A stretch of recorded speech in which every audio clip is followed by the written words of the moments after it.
ప్రభునందు ప్రియులారా, పరిశుద్ధ గ్రంథమైన బైబిల్లో నుండి ఒక 2 వచనాలు మీరు కాస్త సమన్వయంగా చదవాలని కోరుతున్నాను.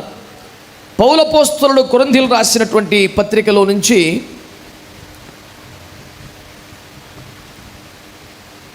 2వ కొరింథీ పత్రిక 12వ అధ్యాయం. పౌలపోస్తలుడు కొరింథీయులు రాసినటువంటి 2వ పత్రిక 12వ అధ్యాయం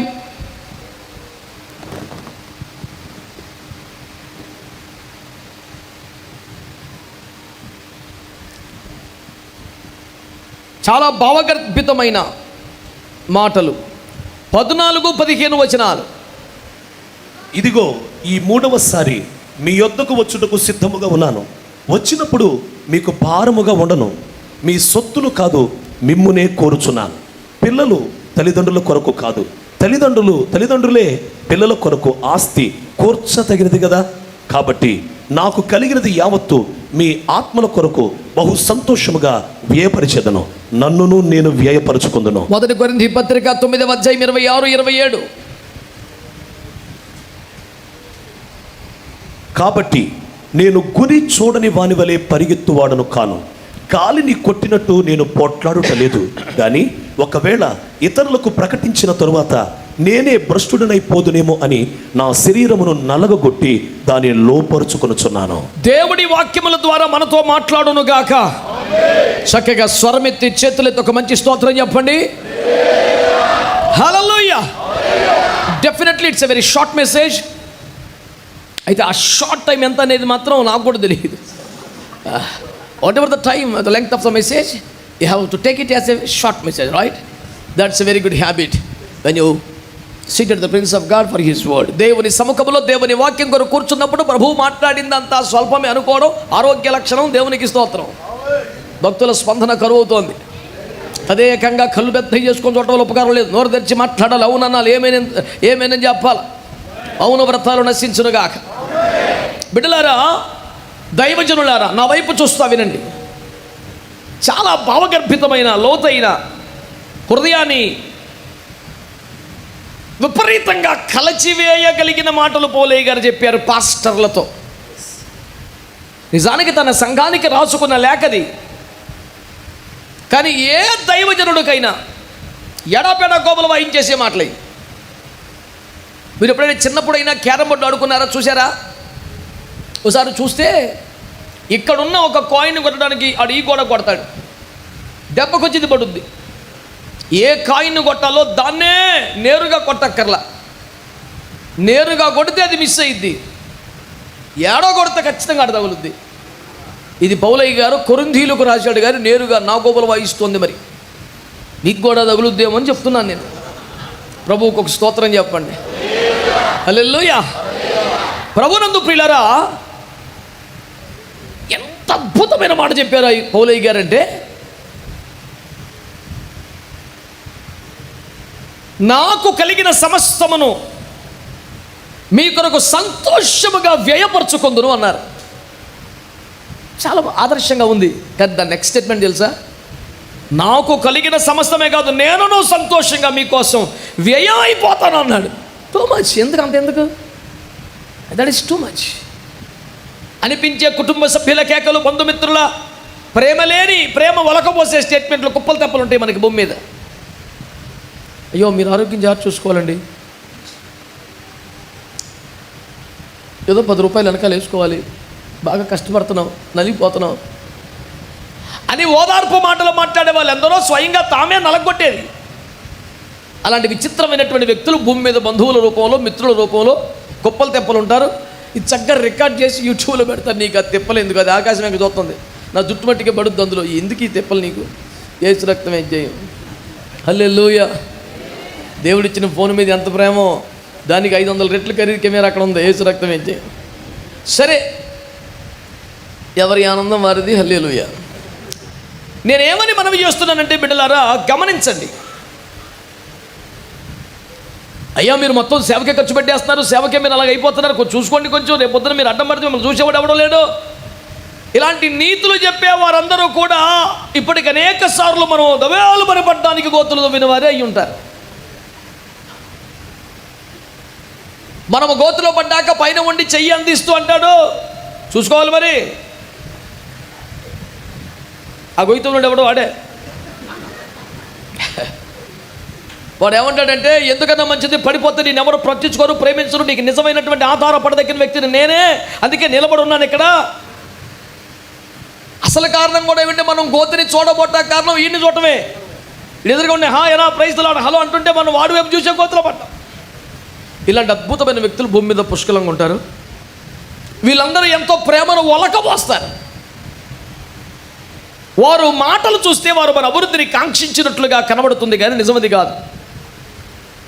ఇలాంటి చేదు పరిస్థితుల, ముండ్ల తుప్పల వంటి, బలురక్కసి వంటి మనుషుల సమాజం మధ్యలో మహిమ కలిగిన దేవుని సేవ చేయటానికి మనము దేవుని చేత పిలువబడి ప్రతిష్ఠించబడ్డాం.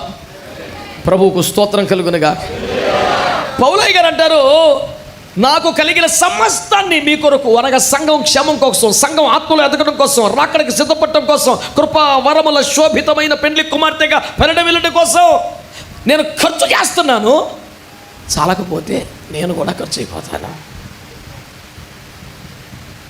అంత మరీ టూ మచ్ ఎందుకలా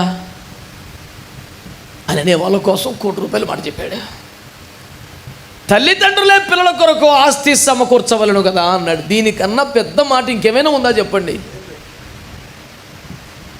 మీరు ప్రయాసపడండి, మీరు ప్రార్థన చేయండి, మీరు నలగొట్టుకోండి, మీరు ఎదగండి, మీరు సంపూర్ణమండి, మీరు సిద్ధపడండి అన్న మాటలు పౌలు గారి సేవలో 10 సార్లు వస్తే, మీకోసం నేను నలగొట్టబడుతున్నాను, మీకోసం నేను ప్రయాసపడుతున్నాను, మీ కొరకు నేను సిద్ధపడుతున్నాను, మీ కొరకు నేను ఆరాటపడుతున్న మాట 90 సార్లు కనబడతాయి.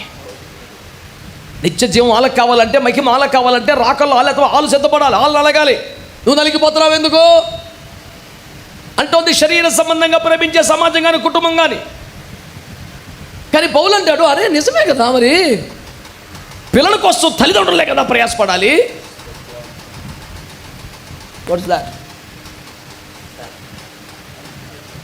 పిల్లల కోసం తల్లిదండ్రులే కదా ప్రయాసపడాలి.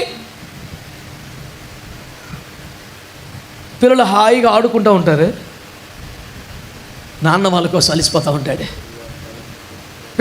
పిల్లల రుచులు ఆస్వాదిస్తుంటారు, అమ్మ వాటి కోసం చెమటలు కక్కుతూ వంట చేస్తుంటుంది. ఆత్మీయ లోకంలో కూడా సంఘం కృపావరముల చేత నింపబడటానికి, సంఘం ఆత్మలో ఎదగటానికి, సంఘం రాకడకు సిద్ధపడటానికి, సంఘం యేసు ఎదుట మహిమ కలిగిన సంఘముగా తన్ను తాను కనపరుచుకోవడానికి సంఘం కంటే ఎక్కువ కాపరే కష్టపడాలంట. ఈ ఫార్ములా ఒక పట్టాన్ని అర్థం అవ్వదు, అయినా ఇష్టం అవ్వదు. నీకు మహిమ కావాలా, నీకు సింహాసనం కావాలా, నీకు కిరీటం కావాలా, నువ్వు ప్రయాసపడాలి అని చెప్పటం మనకు సౌకర్యంగా ఉంటుంది. కానీ కొడుకుకు ఆ సింహాసనం దక్కాలని, కొడుక్కి ఆ కిరీటం అందాలని తండ్రి ప్రయాసపడటం అనేది బైబిల్లో కనబడుతున్న విధానం. చివరికి మనందరికీ తెలిసిన ఒక వచనాన్ని కూడా మీకు జ్ఞాపకం చేస్తాను. ఎవడి పెళ్ళైనా అదే చదువుతాంగా. ఏమిటది? అటువలే క్రీస్తు కూడా ప్రేమించి అది ముడత మచ్చ డౌ కలంక బట్టిది మరి ఏది లేని పరిశుద్ధమైన నిర్దోషమైన మహిమ గల సంఘం ఉండవాలని ఖండితముగా ఆజ్ఞాపించను అని లేదు. మహిమ గల సంఘముగా తన ఎదురు నిలబెట్టుకోనవాలని తన్ను తాను అప్పగించుకున్నాను అంటే చచ్చిపోయాడు అని. సంఘమును మహిమగల సంఘముగా తన ఎదుట నిలుపుకొనవలనని సంఘము నిమిత్తము యేసు కొట్టబడిను, చిల్చబడిను, రక్తమొడిచెను, చనిపోయాను. మరి యేసయ్య ఫార్ములా ఒకటి, మన ఫార్ములా ఇంకోటి అవుద్దా? సులువైన ఉపాయాలు, మంచి మంచి చిట్కాలు తెలియక యేసు ప్రభు ప్రాణం పెట్టాడా? తన ప్రసంగ సాధ్యముతో సామర్థ్యముతో అల్లాడించలేక తాను అల్లాడిపోయాడా? దైవ సేవకులారా, సంగమా, దేవుని బిడ్డలారా, యేసు రాకడను కోరుకుంటున్న వారులారా, పెండ్లి కుమార్తెగా సిద్ధపడుతున్న వారులారా, ఏ వ్యక్తి రక్షణ కొరకు, ఏ వ్యక్తి ఆధ్యాత్మిక క్షేమాభివృద్ధి కోసం నువ్వు లక్షించావో, భారం కలిగి ఉన్నావో, ప్రార్థన చేస్తున్నావో, ఆ వ్యక్తిలో ఆ ఫలితమును చూచుటకు ఆ వ్యక్తి కన్నా నీవెక్కువ ప్రయాసపడాలి, నీవెక్కువ నలగాలి అనేది ఈ వాక్యములో ఉన్న ఉపదేశం. పాస్టర్ గారివైనా, విశ్వాసమైనా, సంఘ పెద్దవైనా, ఇంకెవరివైనా ఎవరో ఒకరి కోసం నువ్వు కూడా ప్రార్థన చేస్తున్నావుగా, దానికి పాస్టర్ అయి ఉండాల్సిన అవసరం ఏముంది?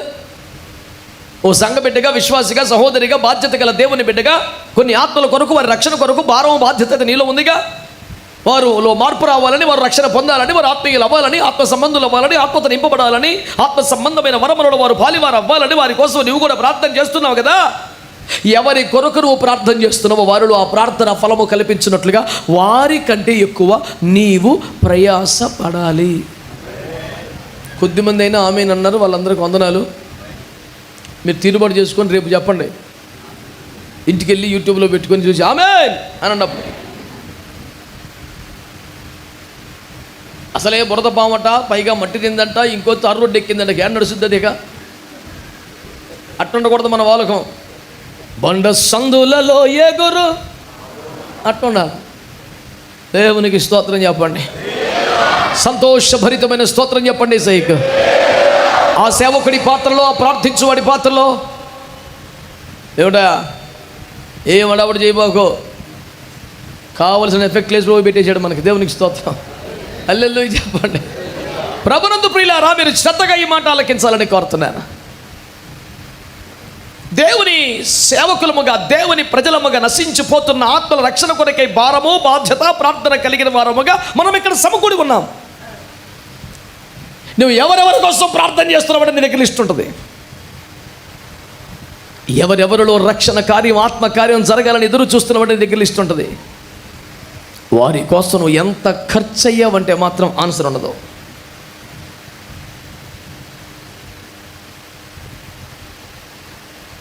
సుఖవంతమైన భక్తి బోధ ఒకటి తగలబడింది కదా దరిద్రానికి. చేయవలసిందంతా యేసయ్య సిలువలో చేసేసాడు. ఇక మనం చేయవలసిందేమీ లేదు. మొత్తం ఇదే పెద్ద బాధ ఇప్పుడు. వన్స్ సేవుడు ఎవరు సేవ్. నువ్వు ఏ భాషలో మాట్లాడినా అబద్ధపోతే చచ్చిపోతే.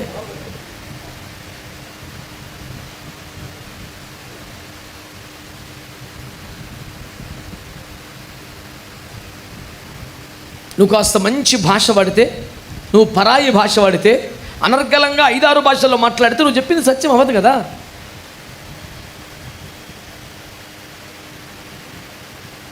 దేవుడు చెప్పింది చెప్తేనే సత్యం అవుతుంది. నువ్వు ఎంత మ్యానిపులేట్ చేసి ఎన్ని చేసినా 1 0 0 100 సున్నాలు కూడా 0, 1,00,000 సున్నాలు కూడా 0. యువతలు ఒకటి పడాలోయ్. ప్రభువుకు స్తోత్రం, హల్లెలూయా. నేనైనా, నువ్వైనా, సంఘ బిడ్డలైనా, మహిమాలైపు విశ్వాసులైనా ఎవరైనా సరే మనకు అలవాటైపోయిన భక్తి, మనం ప్రాక్టీస్ చేసిన భక్తి, మన కంటతో వచ్చిన ప్రార్థన వీటితో సరిపెట్టుకుంటే ఎగరం. మళ్ళీ చెప్తున్నా, ఎగరం. క్షణక్షణానికి మార్పు, నూతనత్వం సంతరించుకోవాలి. ఏం చెప్తున్నాడు? అంతరంగ పురుషునికి సంబంధించిన 2 కొరింథీ పత్రిక 4:16 మా అంతరంగ పురుషుడు దినదినము నూతన పరచబడుచున్నాడు. సంవత్సరానికి ఒకసారి కాదు, జనవరి 1 కాదు, ప్రతిరోజు మన అంతరంగ పురుషుడు నిన్నటికన్నా మన ప్రార్థన, మన భక్తి, మన పాట, మన ప్రార్థన నూతన పరచబడాలి. గట్టిగా ఆమేన్ అనండి. హల్లెలూయా. ఇందులో కూడా చిన్న మతలపోటు ఉంది. యెహోవా మన ఎడల ఆశ్చర్య కార్యములు చేసి ఉన్నాడు, ఆయన గురించి నూతన కీర్తన పాడుడి అంటాడు. చిన్న మాట అంటాను. ప్రభు కార్యములు జరుగుతున్న చోట నూతనత్వం సహజంగానే వస్తుంది. అసలు కార్యాలు లేవు, ఆత్మ సంచారం లేదు, ఏమీ లేదు. ఆ బావిలో నీళ్ళు అంతే ఉంటాయి. ఏ రకం రాయి అయినా కొంచెం కూడా కరగదు బావిలో వేస్తే. అదే పారు ఏటి నీళ్ళలో వేస్తే రాయి నున్నగా తయారవుతుంది. అందుకని గొల్లియాతు కానీ టార్గెట్ చేసినప్పుడు బావి కాడికి వెళ్ళకూడదు. ఏటి రాళ్ళ దగ్గరికి వెళితే ఒడిశల్లో ఉంటే యేసు రక్తమే జయం. తీసుకెళ్ళి 4లో 5లో 4 ఉండిపోయి ఒక్క దెబ్బకు తెచ్చాడు. ఆ నున్నని రాయే జలము కదా, రాళ్ళను కలగదీసేది యోబు సిద్ధాంతం ప్రకారం. ఆ ప్రవాహంలో ఉంటే, అభిషేకంలో ఉంటే, ఆ అగ్నిలో ఉంటే, ఆ పాట, ఆ ప్రార్థన, ఆ వర్తమాన ఉపదేశం ఒక సజీవ చైతన్య ప్రభావ జరయాయి నీ మీద ప్రవహిస్తూ ఉంటే ఈ కరకుతనం, మొరటుతనం, ఈ శరీర స్వభావం, ప్రకృతి సంబంధ విషయాలు కరిగి నున్నగా తయారవుతావు. దేవుని చేతులకు ఆయుధమై శత్రువును గుండెలు చీల్చగలుగుతావు. దేవుని రాజ్యానికి విజయమును చేకూర్చగలుగుతావు. ఆ నున్నటితనం ఎప్పుడు వస్తుంది మరి నీకు? ప్రవాహ జలములో ఉంటే. ప్రవాహం లేదా, నువ్వు సజ్జాగా తిరుబాటు కూర్చున్నప్పుడు అదే ఇక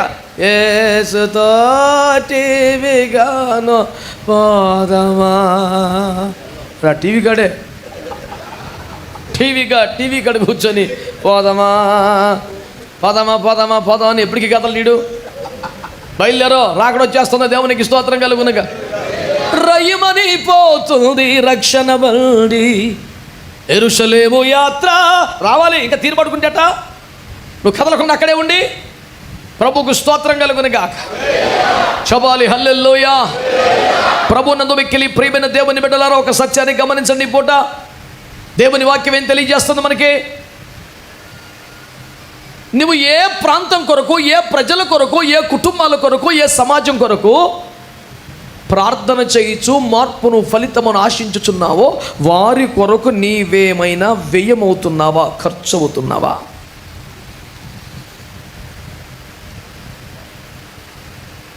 ఒక ₹1 మాట చెప్తాను, ఏమనుకోకండి. సేవ కొరకు ఖర్చు అవుతున్నావా, సేవ ద్వారా ఖర్చులు సంపాదించుకున్నావా?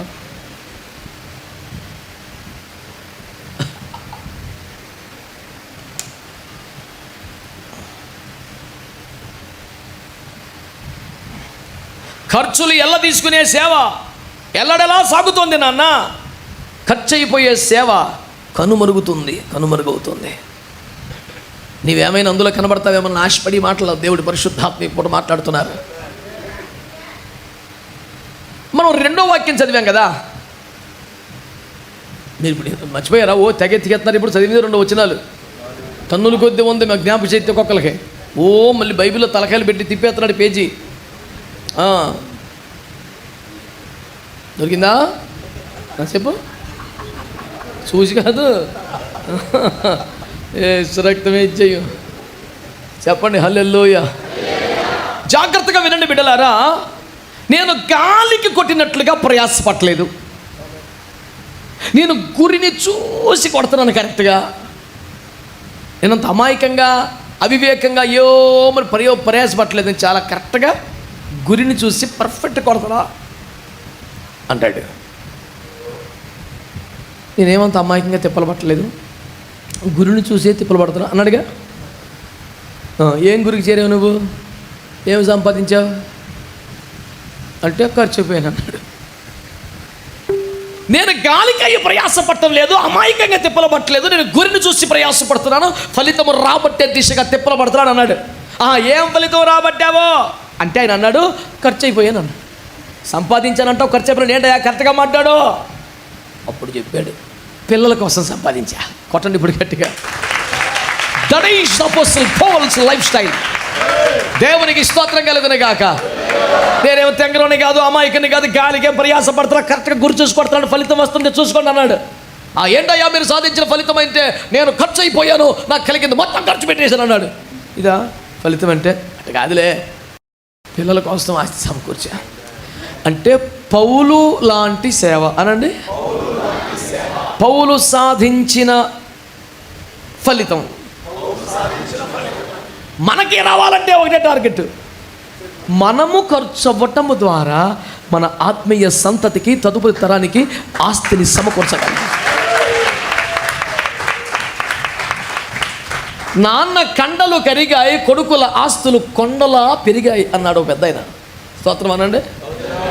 చెప్పండి. నాన్న కండలు కరిగాయి, కొడుకులకు ఆస్తి కొండల్లా పెరిగాయి. ఆస్తి కొండలా ఎందుకు అయిందంటే ఈయన కండలన్నీ కరిగించి కష్టపడ్డాడు.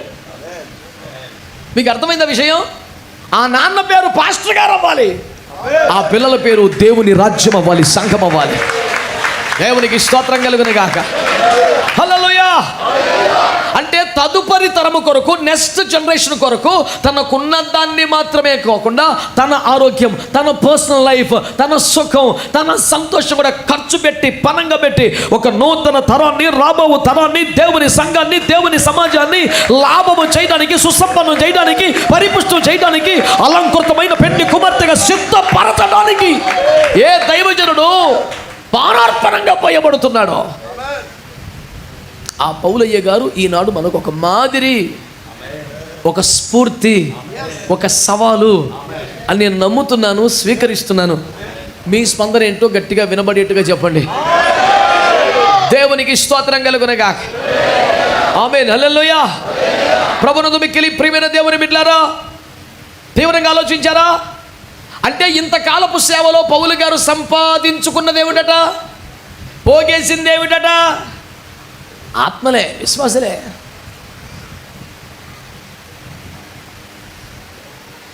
ఆత్మలే, విశ్వాసలే. పర్సనల్గా ఇప్పటికీ చలితోనూ దిగంబరత్వంతోనూ ఆకలి తప్పులతోనూ ఇప్పటికి అంటే అర్థమేంటి? సేవకు వచ్చిన ఫస్ట్ రోజా? ఇన్ని సంఘాలు కట్టాక, ఇంత సేవ చేశాక, ఇన్ని ఆత్మలు సంపాదించాక, ఇన్ని మిషనరీ యాత్రలు చేశాక, ఇంత సుదీర్ఘ సేవ ప్రయాస తర్వాత కూడా సరైన వస్త్రం లేదు, సరైన తిండి లేదు, శ్రేష్టమైన పదార్థములుగా ఈ లోకం పరిగణించింది ఏదీ లేదు. కానీ మా అతిశయం, మా కిరీటం, మా ఆనందం అన్నీ అయినటువంటి మహిమగల సంఘం మాత్రం మేము తయారు చేసామనండి. దేవునికి ఒక మంచి స్తోత్రం చెప్పండి. హల్లెలూయా. ఈ భూమి మీద మంచి సేవ చేసిన దైవజనులు అందరి సాక్ష్యం అదేగా. మీరు ఎవరి పేర్లు చెప్పండి?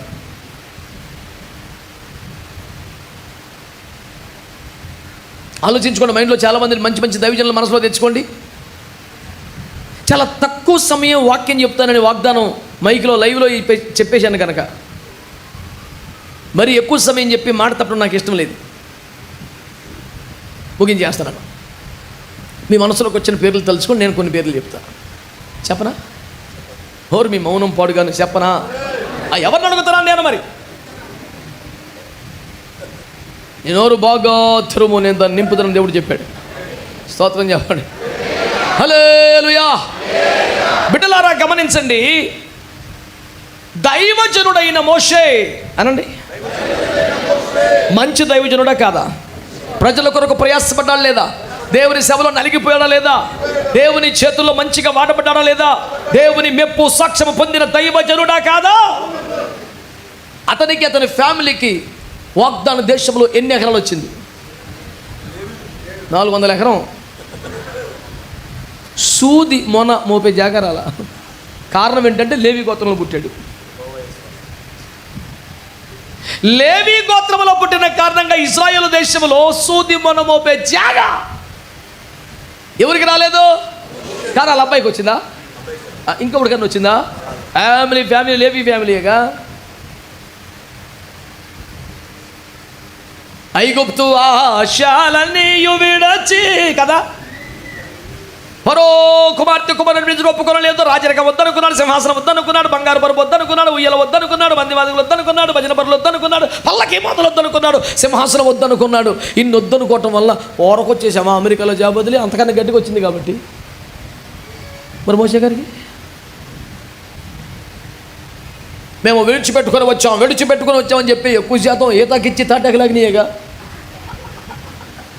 వదిలేసింది ఏటాకు, లాగిన తాటాకు. ఇవ్వడమ్మా ఇక్కడ కాదు, అందరికీ అన్ని తెలుస్తూనే ఉన్నాయి. మరి మోషే గారికి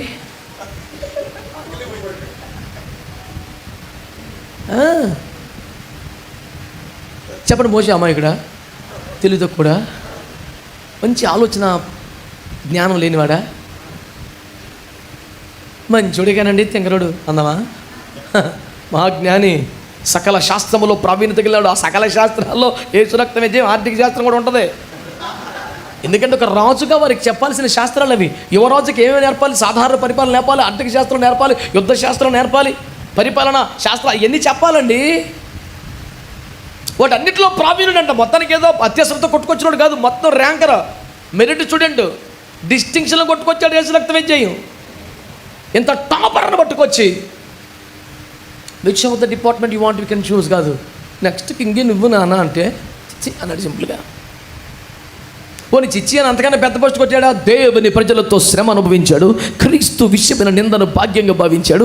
ఇంత కష్టపడ్డావు, 40 సంవత్సరాలు గొర్రెల కాలం, 40 సంవత్సరాలు ఏళ్ళ కాలం తెప్పలు పడ్డావు, 80 సంవత్సరంలో కనీసం రథము కాదు, గుర్రం కాదు, గాడిద కూడా వాహనం లేకుండా తిప్పలు పడ్డావు కదా, ఏమిటయ్యా సాధించావు?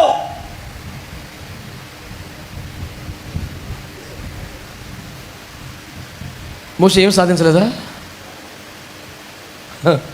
మోషే ఏం సాధించలేదా? సాధించలేదా అంటే సాధించాడు.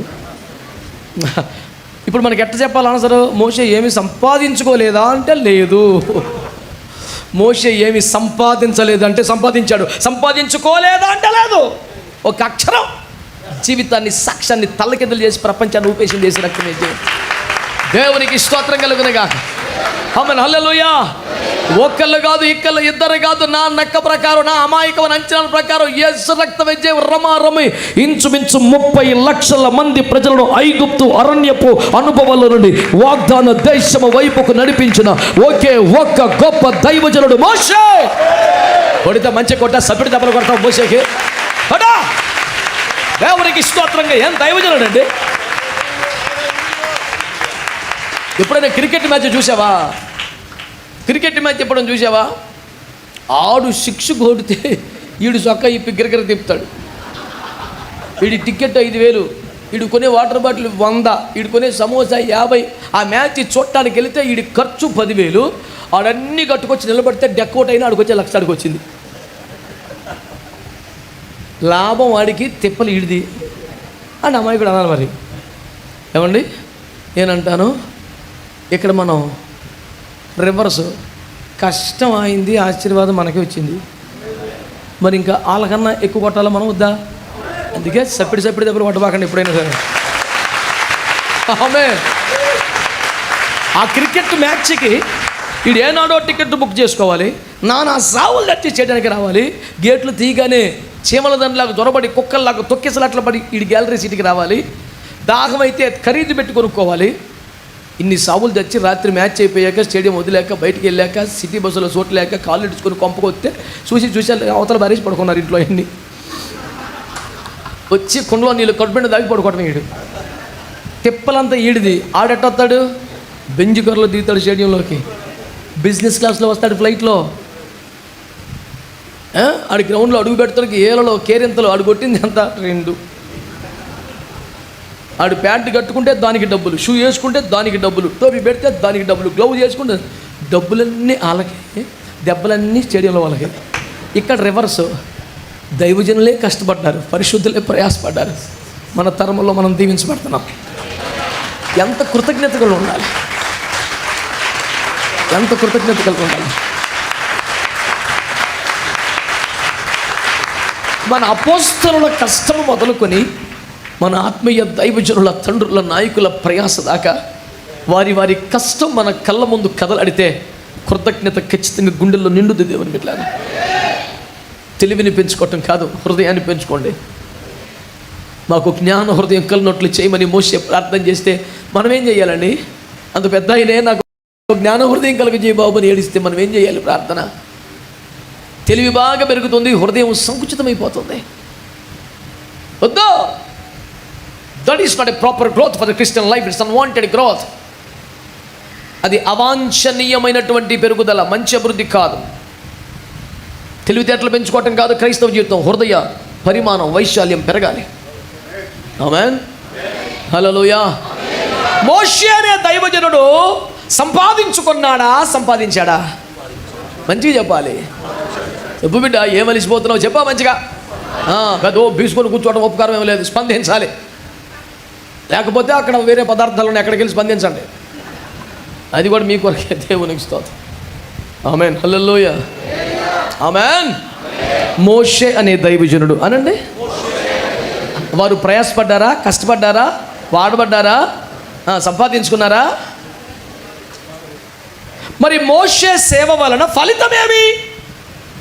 ఇంచుమించు 30 లక్షల మంది ప్రజలు సంపూర్ణంగా, శాశ్వతంగా విమోచించబడ్డారు.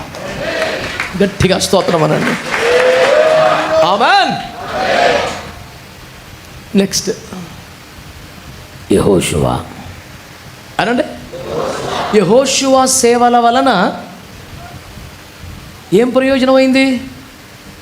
యెహోషువ తన పిల్ల తరపున సంపాదించిన శ్రేష్టమైన భూభాగంలోని వారి పేరును దాచిపెట్టుకుని తతిమ్మావని పంచిపెట్టెను. అటగుందా? యెహోషువ 31 మంది రాజులను చంపాడు. వారి దోపు సొమ్ము పట్టుకున్నాడు. రాజ్యాలు లాక్కొచ్చేసాడు. స్తోత్రం చెప్పండి.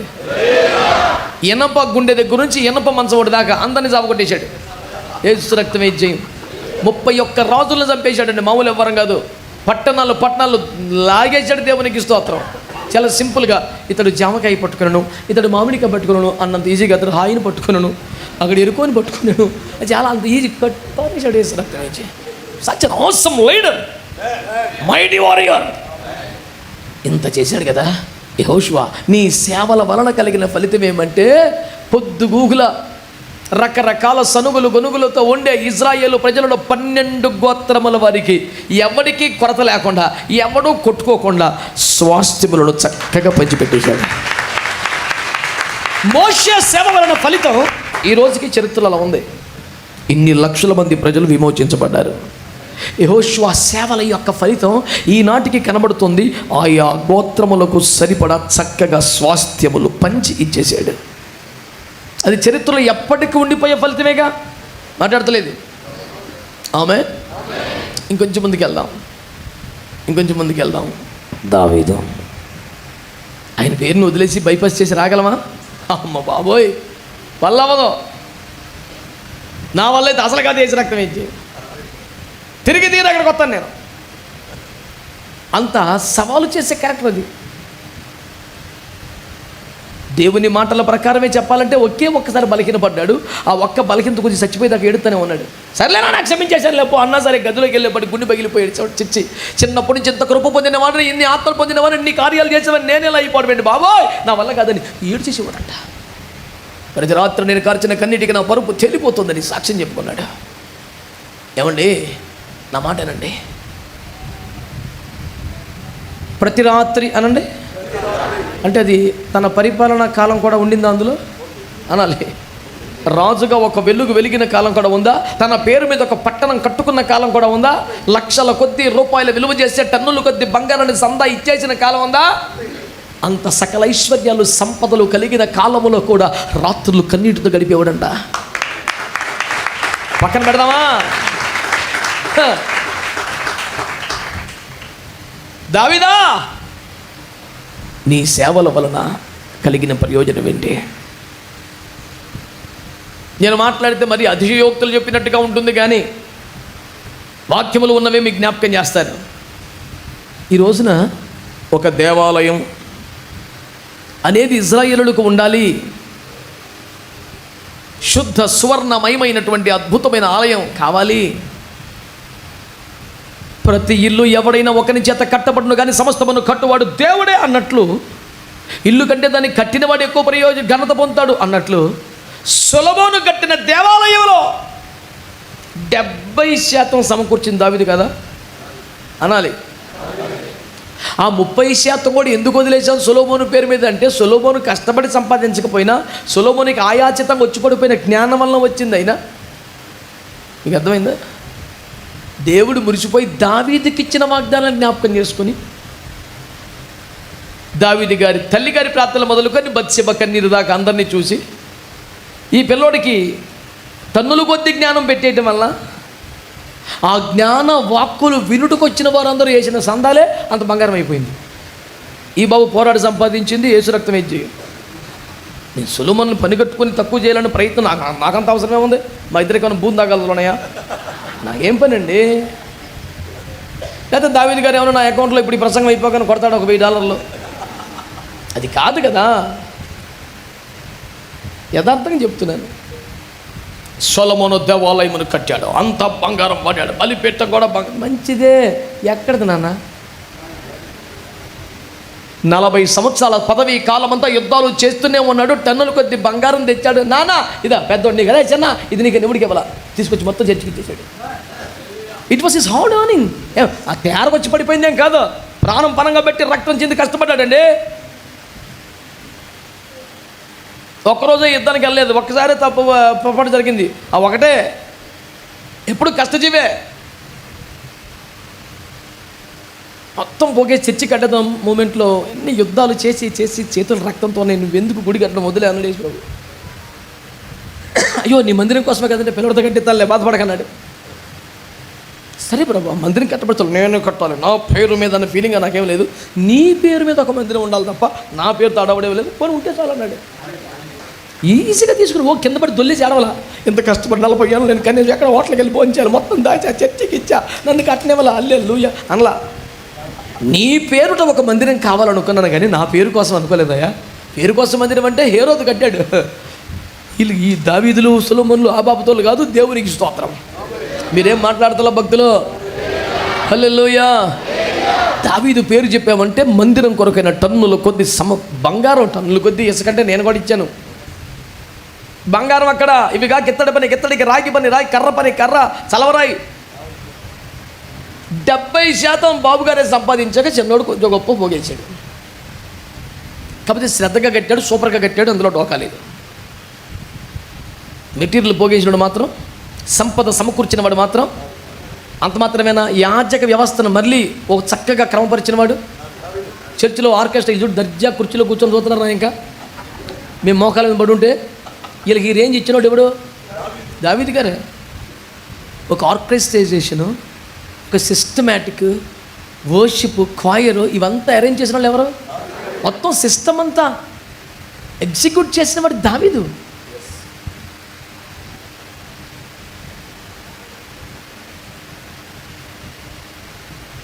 ఇంకా మీకు పేమెంట్లు గొడవ కొత్తనట్టుందో నాకు తెలియదు కానీ దావీదు అయితే ఏమండి వాళ్ళకి ఇల్లు కూడా కట్టించేయాడంట.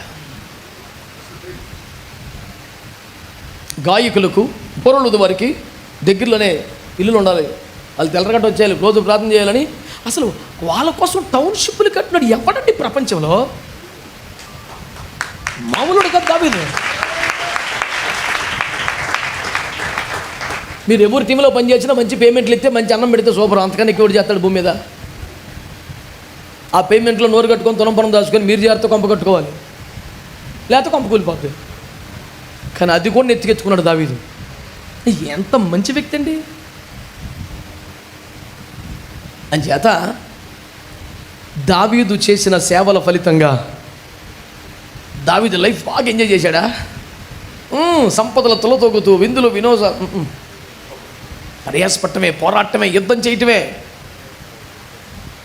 ఒక మందిరానికి సరిపడా, ఒక సేవా వ్యవస్థకు సరిపడా అన్ని సిద్ధపరిచి క్రమపరిచి వెళ్ళిపోయాడు. దేవునికి స్తోత్రం కలుగునగాక. ఆమేన్. దావీదు గురించి అపోస్తుల 10లో ఉన్న సాక్ష్యం ఏంటి తెలుసా? దావీదు తన తరము వారికి సేవ చేసి నిద్రించెను. స్తోత్రం చెప్పండి. ఆ తరానికి మహిమ కలిగిన సేవలు చేసేసి వెళ్ళిపోయాడంట. ప్రభుకు ఒక మంచి స్తోత్రం చెప్పండి గట్టిగా. దేవునికి స్తోత్రం. హల్లెలూయా. All right. దేవుని బిడ్డలారా, నేను కొన్ని సంగతులు మీకు ఇంకా జ్ఞాపకం చేస్తాను. ఏ ఏ పేర్లు చెప్పాను మీకు నేను? మోషే, యెహోషువ, నెక్స్ట్ యేసు రక్త విజయం, ఏలియా. అందరినీ పేరు పేరు ధ్యానం చేస్తే ఇది మొదలుకొని సంపూర్ణ రాత్రి అంతా చెప్పాల్సి వస్తుంది. కనుక నేను ఏదో అట్లట్లా కొన్ని పేర్లు. ఏం పేరు అన్నాను? నెక్స్ట్ ఏలియా. ఏలియా ఎన్ని ఇళ్ళు కట్టాడు? ఏలియా మరణించిన పితపతని గుడారమును చూడగా 15 కోట్లు దొరికినాయా? ఏ పూట కాపూట అలాగే ఎదురు చుట్టమే. అంత దీనస్థితి దైవజనుడికి ఉండదండి పాపం. మనం సింపుల్గా దేవుడు ఏలియా అని కోలముల చేత పోషించాడు అంటాం, కానీ ఒక కాకి తీస్తే నువ్వు తింటావు అసలు? యథార్థంగా చెప్పు. డైలాగ్ కొట్టడం ఈజీ ఎవరికైనా. చక్కగా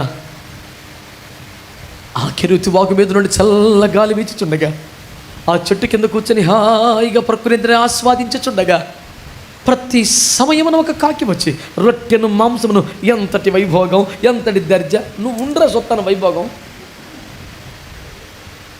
ఏదో ఎండపొండ చెట్టు కింద కూర్చుంటే, కాలువ పక్కన కూర్చుంటే చల్లగా వస్తే బాగానే ఉంటుంది. మరి రాత్రికి ఎట్లా ఉంటుందిరా? వర్షం పడితే ఎట్లుంటుంది? కాలములు అర్ధకాలం ఉన్నాడు అక్కడ, వితౌట్ ఈవెన్ ఎ షెల్టర్. మామూలు విషయం అది. అక్కడ ఉండటమే చాలా కష్టం. పోనీ మంచి మంచి వస్త్రాలు ఉన్నాయా? పగలేసే పగలు, రాత్రి వేసే రాత్రి, 100 రకాలు మార్చుకుంటూ కూర్చోడానికి. పోని ఏలియా యొక్క ఆహారమే అతని గుర్తింపు. ఇందాక ఒక ఆయన వచ్చి ఇట్లా చెప్పాడేనంటే, ఎవరు అంటే ఏమన్నా నాకు పేరు తెలియదంటే, అతను ఎలా ఉంటాడు? అతను ఒక గొంగలిగా, అయ్యబాబు అయితే ఏలియారు అని రాజుగారు అన్నాడు. ఎప్పుడో గొంగలు కప్పుకొని తిరుగుతుంటాడు. ఏమి డ్రెస్ అండి? చలి పెట్టినప్పుడు పోనీ కొంత ఉంటుంది, కానీ ఎండపొట్టు ఏంటి పరిస్థితి? వర్షం వస్తే ఏంటి పరిస్థితి? ఇంత కష్టపడి సేవ చేశాడు, శుభ్రంగా రొట్టె మొహం తినే పోస్టులో సారేపతికి ట్రాన్స్ఫర్ అయింది. అక్కడికి వెళ్తేనేమో కూర లేదు, ఉత్తి రొట్టె, రోజుకు ఒక అప్పం. కూర ఏడుంది, ఇంత పిండి ఇంత నూనె, అదే రొట్టె తిని పెడితే మళ్ళీ రొట్టె తాలు తిని ఇదే పని. ఇది పోయా కరిమేలు కొండ, అక్కడ నీళ్ళు ఇచ్చే దిక్కులేడు ఇవుడు. ఇంత జరిగితే ఎంత బంగారం సంపాదించాడు. ఏలియా ప్రసంగించుడు అతని ముంజేతి కంకణమును చూడక ప్రజలు ఆశ్చర్యపడి, ఎందుకంటే అది వజ్ర వైడూర్య వరకత మనుల మిళితమైనటువంటి కోట్ల ఖరీదైన ఉందా. ఏం చేశాడు? ఒక పట్టణమంతా యెహోవా అయ్యే దేవుడని వీధుల్లోకి వచ్చి కేకలేసేలా చేశాడు. ఎప్పుడైనా ఎక్కడైనా ఏ దైవజనుడికైనా సాధ్యమైంది. ఒక హోల్ సిటీ స్ట్రీట్స్లోకి వచ్చి యేసు దేవుడని కేకలు ఇప్పుడు చూసారా? ఏలియా చేసిన సేవదే. ఒక పట్టణం రోడ్ల మీదకి వచ్చేసిందండి, యెహోవా దేవుడని కేకలేస్తా. ఏం రివైవల్ సార్ అదే. దేవునికి స్తోత్రం కలుగునుగాక. హల్లెలూయా.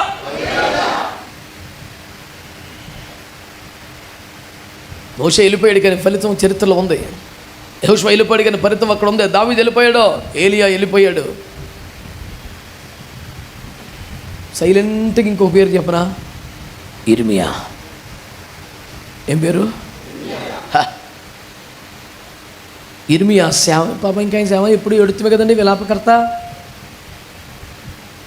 దానియేలు గురించి, షడ్రక్ మేషక్ అబేద్నెగోల గురించి, యెహెజ్కేలు గురించి మీరు చాలా ఘనంగా మాట్లాడతారే, వాళ్ళందరూ కూడా ఇర్మియా కన్నీటి ప్రార్థనల ఫలితంగా ఉద్భవించిన వాళ్ళే. ఇర్మియా కన్నీటి ప్రవచన సేవలో పెరిగి పెద్దయిన మహావృక్షాలవి.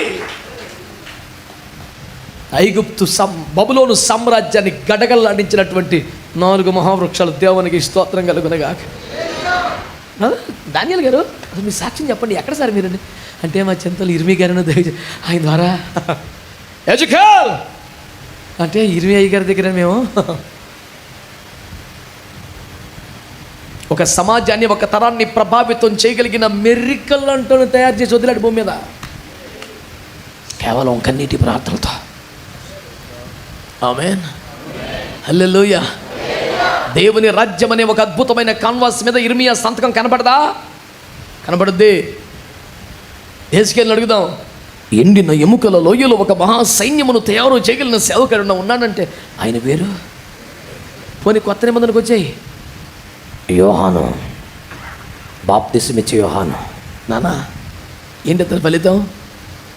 తండ్రుల హృదయాన్ని పిల్లల వైపు తిప్పి దేవునికి మార్గము సరళం చేయగలిగాడు.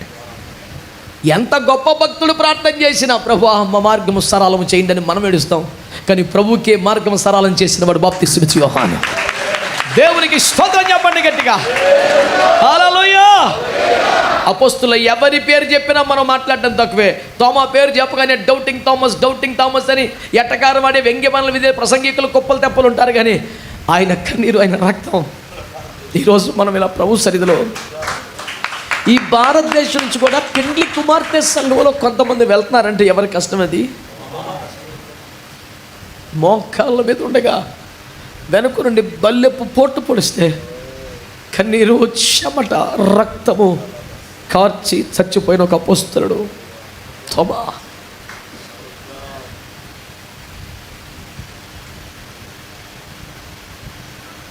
ఎక్కడ పుట్టాడు, ఎక్కడ పెరిగాడు, ఎవరి వెనకాల తిరిగాడు, ఎక్కడికి వచ్చి చచ్చిపోయాడు? పాపం చేస్తూ చచ్చిపోయాడా? డబ్బు కొరకు తిప్పలు పడుతూ చచ్చిపోయాడా? సుఖభోగాల అన్వేషణలో చచ్చిపోయాడా? క్రొత్త విషయములు తెలుసుకోవాలని సముద్ర పైనకి వెళ్ళి అక్కడ చచ్చిపోయాడా? ఏ విధము చేతనైనా భూభాగము వేరుగా ఉన్న, దూరంగా ఉన్న అందరూ దేవుని బిడ్డలే. వీళ్ళు కూడా నా సహోదరులే. వీళ్ళ కొరకు నేను ప్రాణం పెడితే కూడా తప్పులేదని ఆయన భారతదేశం కోసం ప్రాణం పెట్టేస్తే ఆయన పరాయి వాడుగాను, పనికిమాలిన వాడుగాను, ప్రమాదికారిగాను అభివర్ణించడం ఏ రకమైన హృదయమో మీరు ఆలోచించాలి. అది ఏ రకమైన హృదయం? ఒక యోహానే లేకపోతే మనకు పరలోకం ఎట్లుంటుందో ఇంత వివరంగా తెలిసే ఛాన్స్ ఉందా? అంత్యకాల సంభవాలు మనకు అర్థమవుతాయా? ఒక్క పౌలే లేకపోతే సంఘానికి పునాదులు వేయబడే ఆ కృపను మనం ఈరోజు చూద్దామా? దేవుని మర్మములన్నిటికీ ఒక గృహ నిర్వాహకుడిగా నిలబడి నేర్పరని శిల్పకారుని వలె పునాదులు వేసిన పౌలు గారి సేవలు మరువగలమా? నేను వరుసగా చెప్తున్నాను దైవజనులు,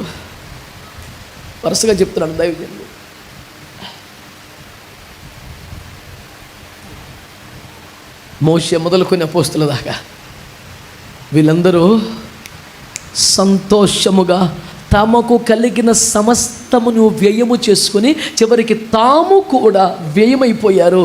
ఫలితాన్ని తమకు కాదు దేవుని రాజ్యానికి సాధించి పెట్టారు. ఇంత చేసి మీకేమీ సంపాదించుకోలేదేమండి అని అడిగితే వాళ్ళు ఇచ్చిన ఆన్సర్ ఏంటి తెలుసా? తండ్రులే కదా పిల్లల కోసం సమకూర్చాలి అన్నారు. అయ్యగారు అని పిలుచుకోవడం నీకు ఎంత ఇష్టం? అయ్యా తండ్రి అనే మాట ఎంత గౌరవం కదా. మరి దేవుడు నీకు ఇచ్చిన ఆత్మీయ సంతతి కోసం నువ్వు ఏ సంపద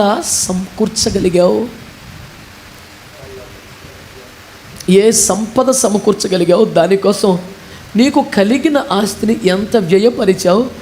నీ హృదయం, నీ ఆరోగ్యం, నీ సమయం, నీ పర్సనల్ లైఫ్, నీ ప్రైవేట్ స్పేస్, ఇవన్నీ ఎంత మేరకు ఖర్చు పెట్టగలిగావు? ఇంగ్లీష్లో ఒక సామెత ఉండదు, you cannot have the bread and dollar two అని. నువ్వు చేతిలో డాలర్ని రొట్టెను రెండు కలిగి ఉండలేవు. ఆ డాలర్ చేస్తే రొట్టె వస్తుంది, రొట్టె నేను డాలర్ వదులుకోలేను అనుకుంటే రొట్టె మర్చిపోవాలి. నీకు ఒక ఫలితం కావాలి, దేవుని బల్ల మీదకి ఒక రొట్టెను చేర్చాలి. ఒక మహిమ కలిగిన సంఘమును పెళ్లి కుమార్తె సంఘానికి సిద్ధపరచాలి. ఇది నిజంగా నీ టార్గెట్ అయితే నువ్వు పొలంలోనికి వెళ్ళాలి, నువ్వు కోత కోయాలి, గింజలు కూర్చాలి, కొట్లో చేర్చాలి, మెత్తగా దంచాలి, నీరు కన్నీరు ఉప్పు కలపాలి, ఒక రొట్టె చెయ్యాలి, రెండు వైపులా కాల్చాలి, దేవుని బల్ల మీదకి చేర్చాలి. ఇంత ప్రయాస పడకపోతే ముందటి తరానికి నువ్వేమి సిద్ధపరుస్తావు? ఇదంతా కేవలం దైవజనుడే చేయాలా? సంఘస్థులారా, కొత్త నిబంధన సంఘాన్ని చూడండి. తమ చర స్థిర ఆస్తులు అమ్మి అపోస్తల పాదాల దగ్గర పెట్టారు. సీరియస్గా వినండి సంఘమా, వీళ్ళు తమ కుటుంబాలను కూడా వదిలేసుకొని వచ్చారు. అపోస్తలు విశ్వాసులు ఆస్తులు అమ్మేశారు, అమ్మేసి పాదాల దగ్గర పెట్టేశారు. ఈ రోజున సేవకుల స్వేచ్ఛకు సేవను అప్పగించే సంఘాలు కరువైపోయినాయి. ఓ ఖర్చు ఇస్తే పాస్టర్ గారికి ఇది ఏ రోజు వారాలు కూడా ఆడే చెప్తాడు, అయ్యా మా ఇంట్లో కృతజ్ఞత కొట్టమంది కదా, నేను మొన్న సొక్క కొని అది వేసుకురా, చర్చిలో 10,000 ఇస్తే పలానా వస్తువు కొను, పలానా విధంగా ఖర్చు పెట్టు. తమ ఆస్తులమ్మి అపోస్తల పాదాల దగ్గర పెట్టి వెళ్ళిపోయారండి. సంఘం అంతగా సేవకులతో పోటాపోటీగా ఖర్చు పెట్టబట్టి దేవుని రాజ్యం ఇప్పుడు దాకా ముందుకు వచ్చింది కాదా? రేయింబవళ్ళు ప్రయాసపడి ప్రార్థన చేసిన వారు దైవజనుల అపోస్తలు మాత్రమేనా?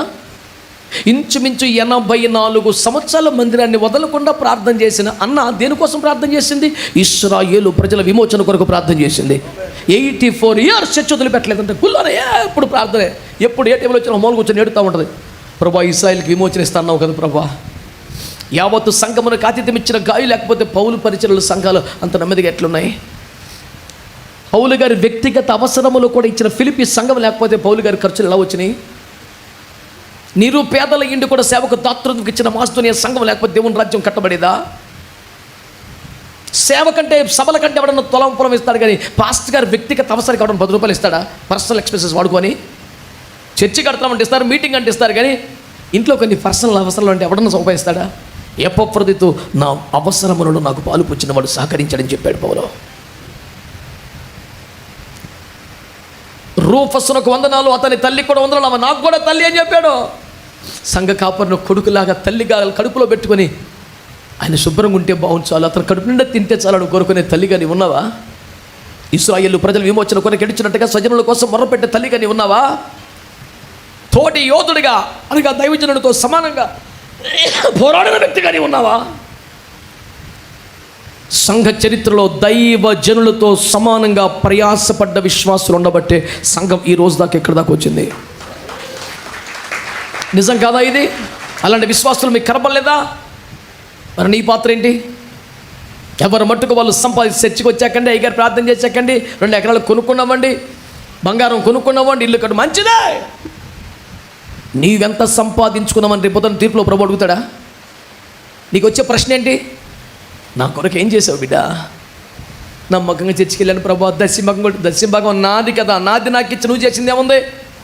నువ్వేం ప్రయాసపడకపోతే, అసలు ఉపవాసాలు లేకపోతే, దైవజనులతో కలిసి సువార్త సేవ విశ్వాస పక్షంగా పోరాడకపోతే, మోకాళ్ళ విజ్ఞాపన ఉద్యమంలో కరిగిపోకపోతే, దేవుని కొరకు ముందు వరుసలో నిలబడకపోతే, దేవుని రాజ్య నిర్మాణం కొరకు చెమటను మరిగించి ప్రయాస పడకపోతే నీకేం ఫలం, నీకేం ఘనం? దైవజనుడి దర్శనం అర్థమైందా? భారం అర్థమైందా? భుజానికి ఎత్తుకున్నావా? ప్రయాస పడ్డావా?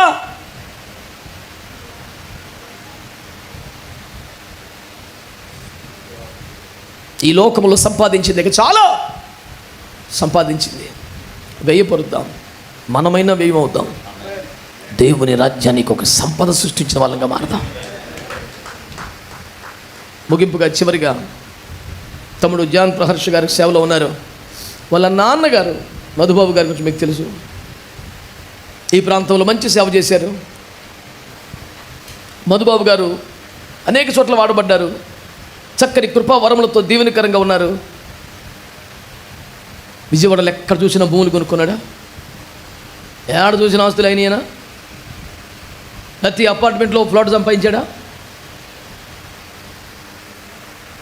కొన్ని వందల మంది ఆత్మీయ బిడ్డల్ని సంపాదించి ఆయన చేతులు పెట్టి దేవుని దగ్గరికి వెళ్ళిపోయాడు. బైబిల్లో ఉన్న పరిశుద్ధులు మొదలుకొని మన కళ్ళ ముందు మన దినాల్లో బ్రతికిన వాళ్ళ దాకా వ్యయమైపోయిన వాళ్ళు, ఖర్చు అయిపోయిన వాళ్ళు కనబడుతున్నారు. మనకేమో చురుకు ముట్టడం లేదా? మనకేమో స్పందన లేదా? మనం ఇలాగే బతుకుదామా? దేవుని రాజ్యం కొరకు నువ్వేం చేయగలవు? దేవుని సేవ కోసం ఏం చేయగలవు? కడవరి ఉద్యమం కోసం ఏం చేయగలవు? ఆలోచించు. కండలు కరిగించడానికి, ప్రయాసపడడానికి కాస్త క్షమించండి, కఠినంగా కొవ్వు కరిగించి ప్రార్థన చేయడానికి ఇష్టపడదాం. మోకాళ్ళ అనుభవాన్ని సాధన చేద్దాం. ఉపవాసాలు, జాగరణాలు సాధన చేద్దాం. దేవుని రాజ్యమునకు లాభం తెచ్చిపెట్టేలాగా కష్టపడదాం. మనల్ని, మన కుటుంబాన్ని, మన సంఘాలను దేవుడు ఆ రీతిగా సిద్ధపరిచి ఆశీర్వదించునుగాక.